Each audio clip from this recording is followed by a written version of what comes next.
और आपके पास मैं आ रही हूँ एक बुरी खबर लेकर कि ऐसा लगता है कि इस जंग की शुरुआत हो चुकी है फिर से दोबारा। यानी दोबारा ये जंग शुरू हो रही है क्योंकि अमेरिका ने ईरान, सदर्न ईरान पर, दक्षिण ईरान पर हमला किया है। ईरान ने अभी कुछ देर पहले खबर आई है, दावा ये किया है कि जो ड्रोन है अमेरिका का उसको उसने गिरा दिया है। क्या इस बातचीत में इन अरब और मुस्लिम हुकूमतों को ये कहा गया था कि हम फिर जंग शुरू करने वाले हैं? मुझे ऐसा लगता है कि आज चूंकि हज का खास दिन है, मैदान अराफात में लोग दुनिया भर के तकरीबन 16 लाख लोग इकट्ठे हैं और हज के मौके पर शायद वो कोई बड़ा जवाब नहीं देना चाह रहे। जंग के माहौल के दौरान जो लोगों का हज पर आने का सिलसिला है बिल्कुल भी कम नहीं हुआ है, बल्कि बढ़ी है ये तादाद। तो अमेरिका ने तो अपने बड़े करीबी सऊदी अरब की बात एक जरा बात नहीं मानी, उसकी कोई इज्जत नहीं रखी। देखिए, अमेरिका की बहुत ही अजीब एक तरह से उनका सोचने का तरीका बड़ा अजीब है। वो किसी दोस्त को दोस्त तब तक कहते हैं जब तक उसे इस्तेमाल करना होता है। ये बताइए कि इसमें तो अमेरिका पूरी तरीके से झुकता महसूस हो रहा है। उनके जो है पैसा अनफ्रीज कर रहा है कि वो इस्तेमाल कर सकता है अमेरिका। सैंक्शंस को लेकर, जो सैंक्शंस 50 साल से लगे हुए थे, उन सैंक्शंस को लेकर बातचीत हो रही है कि ये सैंक्शंस उठाए जा सकते हैं। इस दौरान अमेरिका के हमला करने की मैं आपसे स्ट्रेटेजी पूछना चाहती हूँ। अमेरिका ने अभी तक ये सबक नहीं सीखा कि ईरान किसी दबाव में आने वाला नहीं है। अब आपसे आखिरी सवाल और सबसे अहम सवाल, जो इब्राहिम अकॉर्ड को लेकर जो सवाल है, जिसमें न सिर्फ अरब के देशों से कह रहा है अमेरिका कि आपको शामिल होना पड़ेगा, पाकिस्तान जैसे देश और दूसरे मुस्लिम देश जो इस पूरे मामले में एक तरह से एक पार्टी बन चुके हैं, उनसे भी कहा जा रहा है, वो भी हैरान हो रहे हैं। एक तरफ देखिए, डोनाल्ड ट्रंप से इतनी अच्छी बातचीत है, मैं पाकिस्तानी प्रेस को पढ़ रही थी कि वो हैरान हो रहे हैं कि हम कैसे अब्राहम अकॉर्ड का हिस्सा बनेंगे। क्या चीज़ है ये अब्राहम अकॉर्ड और क्यों चाहते हैं डोनाल्ड ट्रंप ये सारे मुस्लिम देश, सारे अरब देश अब्राहम अकॉर्ड का हिस्सा बने और इसका जंग से क्या लेना देना? नमस्कार, इस खास कार्यक्रम में आपका स्वागत है। मैं हूं आरफा खानम शेरवानी। यहाँ भारत में, देश में आप देख रहे हैं पेट्रोल और डीजल की कीमतों को लेकर हाहाकार मची हुई है। बड़े बड़े जो उद्योगपति हैं वो कह रहे हैं कि तूफान आने वाला है, बड़ा खतरा आने वाला है। यानी पूरा ये जो पिछले 3 महीने से जो पश्चिम एशिया में जो तमाम जंग का माहौल बना हुआ है, उससे भारत पर सीधा असर पड़ रहा है। और आपके पास मैं आ रही हूँ एक बुरी खबर लेकर कि ऐसा लगता है कि इस जंग की शुरुआत हो चुकी है फिर से दोबारा। यानी दोबारा ये जंग शुरू हो रही है क्योंकि अमेरिका ने ईरान, सदर्न ईरान पर, दक्षिण ईरान पर हमला किया है। ईरान ने अभी कुछ देर पहले खबर आई है, दावा ये किया है कि जो ड्रोन है अमेरिका का उसको उसने गिरा दिया है। जी हाँ, अगर मैं आपको सिलसिलेवार तरीके से खबर बताऊं तो ईरान की जो इस्लामिक रिवोल्यूशनरी गार्ड कॉर्प्स यानी कि IRGC ने ये कहा है कि उसने US का एक रीपर ड्रोन उसको गिरा दिया है, जो कि ईरान का जो हवाई क्षेत्र है, एयर स्पेस है, उसमें दाखिल हो गया था। पूरे तरीके से आप ये देखिए कि उस दौरान जबकि बातचीत चल रही है सीज फायर को लेकर, युद्धबंदी को लेकर, तब हम ये देख रहे हैं कि इसी के दौरान ये हमले हो रहे हैं। एक भद्दा मजाक है ये ईरान के साथ, एक भद्दा मजाक है उन तमाम देशों के साथ जिनके नुमाइंदे बैठे हुए हैं और उसके बाद वो कोशिश कर रहे हैं कि दुनिया में इस जंग के माहौल को कम किया जाए। इसके अलावा ये बात कही जा रही है कि मिसाइल लॉन्च किया है उन्होंने, और साथ साथ सदर्न ईरान में US मिलिट्री स्पोक्स पर्सन ने कहा कि सेल्फ डिफेंस में हमने ये स्ट्राइक्स की हैं। बिल्कुल उसी तरह मुझे याद आ रहा है कि जब व्हाइट हाउस की स्पोक्स पर्सन से पूछा गया कि आखिर ये हमला आपने किया तो किया क्यों ईरान पे, उनके शब्द में नहीं दोहरा रही हूँ, लेकिन जिस तरह से उन्होंने कहा कि एक सपना आया था डोनाल्ड ट्रंप को कि ईरान हमला कर सकता है, तो उससे पहले हमने हमला कर दिया, इससे पहले कि ईरान हमला करता। वरिष्ठ पत्रकार मोहम्मद अहमद काज़मी इस वक्त हमारे साथ इसी मुद्दे पर चर्चा करने के लिए मौजूद हैं कि क्या दुनिया एक और जंग के नए दौर के लिए तैयार हो रही है। हमें लगता था हम शांति के एक नए दौर के लिए तैयार हो रहे हैं। मोहम्मद अहमद काज़मी साहब, बहुत बहुत शुक्रिया आपका, जो आप चर्चा में आपने भाग लिया। आपका खुद का भी अपना ये YouTube चैनल आप चलाते हैं और लगातार दर्शकों को आप जानकारी दे रहे हैं इस तमाम मुद्दे पर। पिछले 3 महीने से मैं फॉलो करती हूँ आपका चैनल। मुझे सबसे पहले ये बताइए, आपकी इस जो ये नया डेवलपमेंट देखने को मिल रहा है कि उन्होंने सबसे पहले एयर स्पेस में दाखिल हुए जो अमेरिका है वो, और ईरान ने उनका ड्रोन गिरा दिया, किस तरह से आप देख रहे हैं? जी, बहुत बहुत शुक्रिया, आपने मुझे एक बार फिर अपने प्लेटफॉर्म पर मौका दिया। ये तीसरी बार है जब अमेरिका ने ईरान के साथ बातचीत के दौरान जंग फिर से शुरू की है। मैं जंग इसलिए कह रहा हूं कि अभी कुछ घंटे गुजर चुके हैं, ईरान ने अभी कोई बड़ी कार्रवाई नहीं की है। मुझे ऐसा लगता है कि आज चूंकि हज का खास दिन है, मैदान अराफात में लोग दुनिया भर के तकरीबन 16 लाख लोग इकट्ठे हैं और हज के मौके पर शायद वो कोई बड़ा जवाब नहीं देना चाह रहे। बहुत मुमकिन है कुछ 1-2 दिन के बाद कोई बड़ा जवाब आए, मेरा अपना अंदाज ये है। लेकिन ये कि तीसरी बार बातचीत के दौरान एक तरह से फिर से जंग शुरू करने की कार्रवाई की है ईरान के खिलाफ।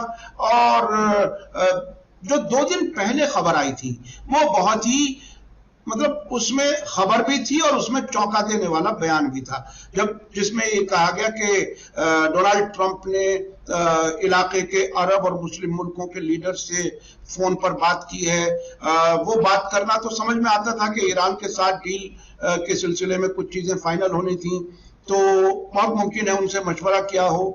लेकिन बयान ये आया कि अब इन अरब मुल्कों को, सभी अरब मुल्कों को, हत्ता के ईरान को भी, इससे बड़ा मजाक नहीं हो सकता कि अब्राहम एकॉर्ड में शामिल हो जाना चाहिए, यानी इजराइल को एक मुल्क के तौर पर कबूल कर लें और डिप्लोमेटिक ताल्लुकात कायम कर लें। तो ये खुद अपने आप में बहुत ही ईरान के बारे में इस्लामिक रिवॉल्यूशन के बाद जिनका बार बार ये कहना है कि इजराइल इलाके में नासूर है, कैंसरस नासूर है, इसका खत्म होना जरूरी है, उसको अब्राहम एकॉर्ड में शामिल होने की बात ट्रंप ने कही। ये इतनी मज़हक़ाखेज़ थी कि शायद वो दुनिया में ये शक फैलाने की कोशिश कर रहे थे कि ईरान भी अब इजराइल को तस्लीम करने जा रहा है। तो इसके साथ साथ क्या इस बातचीत में इन अरब और मुस्लिम हुकूमतों को ये कहा गया था कि हम फिर जंग शुरू करने वाले हैं? और ये जो जंग शुरू करने की कोशिश है,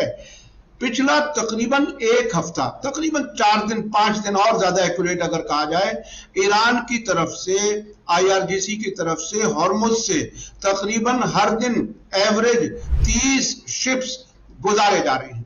अभी जो दूसरी खेप थी उसमें बताया गया था कि 31 जहाज गुजरे, जो परसों शाम में अनाउंसमेंट हुआ था, जिसमें इंडिया, पाकिस्तान और चाइना के जहाज गुजरे हैं। तो ये जो हॉर्मुज वाला मामला है उसके बारे में ईरान ने साफ कह दिया कि अभी जो हमारी बातचीत हो रही है ना तो हॉर्मुज के बारे में हो रही है ना न्यूक्लियर इशू के बारे में हो रही है। तो ये दोनों चीजें अगर ईरान के शर्तें मान ली जाएं तो फिर बातचीत के लिए क्या रह जाता है? अमेरिका को जिसे कहते हैं रेस्पेक्टफुल एग्जिट के लिए कोई और चीज शायद उन्हें नजर नहीं आती। इस बीच जी काज़मी साहब, मैं आपकी तरफ आती हूँ। मैं आपने अच्छा हुआ खुद ही अब्राहम एकॉर्ड का आपने जिक्र कर दिया, मैं भी उस पर सवाल पूछूंगी आपसे, 1 नहीं 2 सवाल पूछूंगी। लेकिन मैं आपसे ये जानना चाहती हूँ कि अभी अभी खबर ये आई थी कि सऊदी अरब ने ये गुजारिश की है अमेरिका से कि हज के पूरी प्रक्रिया के दौरान आप हमला मत कीजिए, क्योंकि हम ये नहीं चाहते कि हमारे जो ये ज़ायरीन यहाँ पर आ रहे हैं इनमें एक खड़कंप मचे, कोई एक अस्थिरता, इंस्टेबिलिटी की स्थिति पैदा हो। और ख़बर ये भी आई थी कि इस तमाम जंग के माहौल के दौरान जो लोगों का हज पर आने का सिलसिला है बिल्कुल भी कम नहीं हुआ है, बल्कि बढ़ी है ये तादाद। तो अमेरिका ने तो अपने बड़े करीबी सऊदी अरब की बात एक ज़रा बात नहीं मानी, उसकी कोई इज्जत नहीं रखी। देखिए, अमेरिका की बहुत ही अजीब एक तरह से उनका सोचने का तरीका बड़ा अजीब है। वो किसी दोस्त को दोस्त तब तक कहते हैं जब तक उसे इस्तेमाल करना होता है। असल में उसको कोई ऐसा नहीं है कि उनके साथ कोई लॉयल रिश्ते हों। तो इसलिए मैं तो समझता हूं कि और सब मुल्कों को भी ये समझ लेना चाहिए कि जिन मुल्कों से अमेरिका कहता है कि आप हमारे दोस्त हो, यानी हमारी जरूरत हो तब तक दोस्त हो। अभी 2 दिन पहले इजराइल से कुछ आवाजें आने लगी थी, उन्हें भी शिकायत होने लगी थी अमेरिका से कि साहब आपने हमें साइडलाइन कर दिया और ईरान के साथ बातचीत कर रहे हैं। तो वॉशिंगटन में बैठे हुए लोग कब किसको छोड़ देंगे, कब किसके साथ चलेंगे, इस पर बिल्कुल यकीन नहीं किया जा सकता।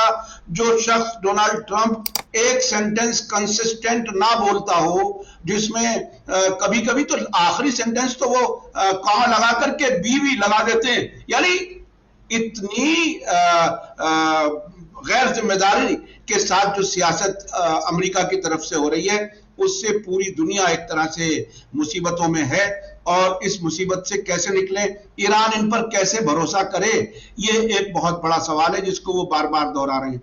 अभी कतर में उनकी टीम है, पाकिस्तान से प्रेसिडेंट, माफ कीजिएगा, आर्मी चीफ और प्राइम मिनिस्टर बीजिंग भी गए हैं। चीन कुछ मसले को हल कराएगा, लेकिन कौन गारंटी दे कि ट्रंप जो इस मिनट कह रहे हैं उस पर वो अमल भी करेंगे।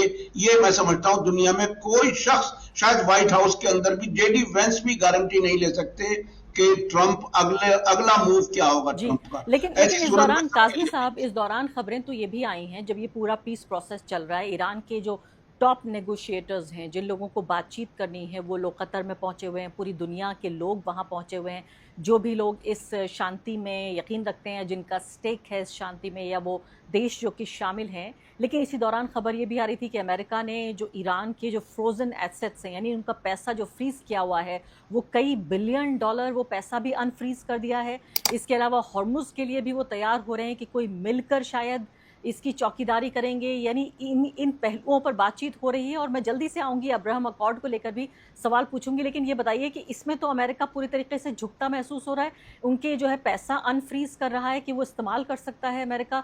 सैंक्शंस को लेकर, जो सैंक्शंस 50 साल से लगे हुए थे, उन सैंक्शंस को लेकर बातचीत हो रही है कि ये सैंक्शंस उठाए जा सकते हैं। इस दौरान अमेरिका के हमला करने की मैं आपसे स्ट्रेटजी पूछना चाहती हूँ कि अगर इसको साइकोलॉजिकल वॉरफेयर भी माना जाए, एक मनोवैज्ञानिक युद्ध भी माना जाए, तो किस तरह का क्या हासिल करना चाहता है अमेरिका ये हमला करके, ये मिसाइलें भेजकर जो बंदर अब्बास शहर है ईरान का, वहां क्यों भेज रहा है? देखिए, मुझे ऐसा लगता है कि वो एक तरह से दबाव डालने की कोशिश कर रहा है, लेकिन अमेरिका ने अभी तक ये सबक नहीं सीखा कि ईरान किसी दबाव में आने वाला नहीं है। जहां तक उनके एसेट्स, फ्रोजन एसेट्स को रिलीज करने की बात है, वो इस जो एग्रीमेंट पर, एमओयू पर जो बातचीत हो रही है, उसमें से एक पॉइंट है यकीनी तौर पर, और 1/4 के आसपास रिलीज करने की बात हो रही है।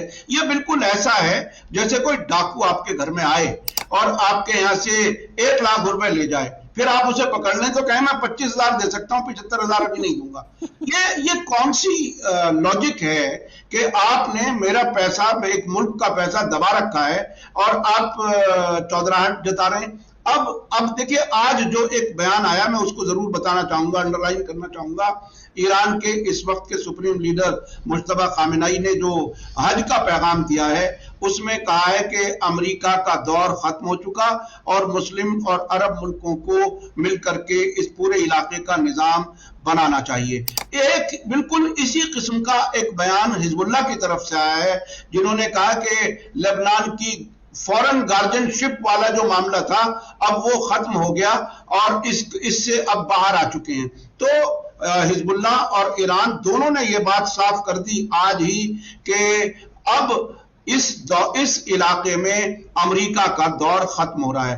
अब इस दौर खत्म होने को कबूल करने और ना कबूल करने की जिद के बीच में ये जंग जारी है, और ट्रंप शायद अब भी उन्हें उम्मीद है कि कुछ 2-4 हमले करके कहीं वो अपनी शर्तें मनवा लेंगे। मुझे ऐसा नहीं लगता। आप बहुत बेहतरीन बात कह रहे हैं, और मुझे लगता है कम लोग इस बात को समझते हैं कि एक तरफ बातचीत की टेबल पर बैठे हुए लोग और दूसरी तरफ बमबारी हो रही है। यानी एक तरफ आपने टेबल पर लोगों को बिठा रखा है और खिड़की से गोलीबारी भी हो रही है, ताकि जो बातचीत की टेबल पर बैठे हुए लोग हैं वो डर और खौफ के साए में जो कुछ मांगे रखी जाएं, साथ में उन पर दस्तखत कर दें। एक तरह से लग रहा है कि बातचीत की टेबल पर बिठा रखा है, कनपटी पे बंदूक भी रखी हुई है, बिल्कुल किसी फिल्मी सीन की, बेहुदा फिल्मी सीन की तरह ये मुझे महसूस हो रहा है।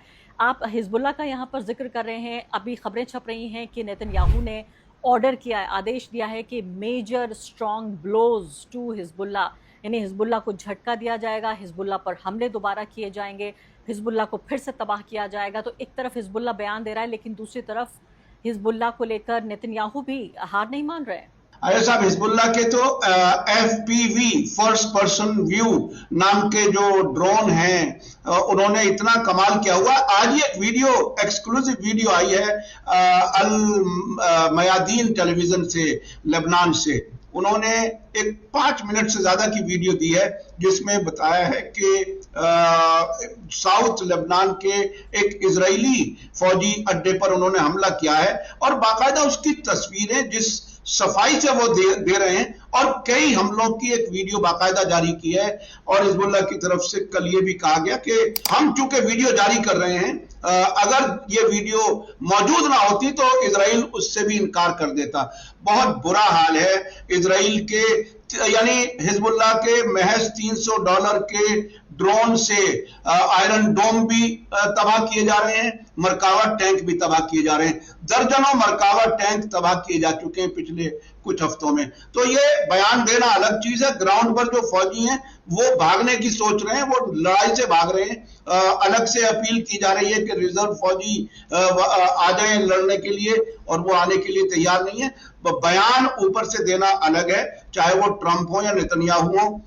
उनके लड़ने वाले खुद कह चुके हैं कि हम हार चुके हैं। अब आपसे आखिरी सवाल और सबसे अहम सवाल, जो इब्राहिम अकॉर्ड को लेकर जो सवाल है, जिसमें न सिर्फ कि अरब के देशों से कह रहा है अमेरिका कि आपको शामिल होना पड़ेगा, पाकिस्तान जैसे देश और दूसरे मुस्लिम देश जो इस पूरे मामले में एक तरह से एक पार्टी बन चुके हैं, उनसे भी कहा जा रहा है, वो भी हैरान हो रहे हैं। एक तरफ देखिए डोनाल्ड ट्रंप से इतनी अच्छी बातचीत है, मैं पाकिस्तानी प्रेस को पढ़ रही थी कि वो हैरान हो रहे हैं कि हम कैसे अब्राहम अकॉर्ड का हिस्सा बनेंगे।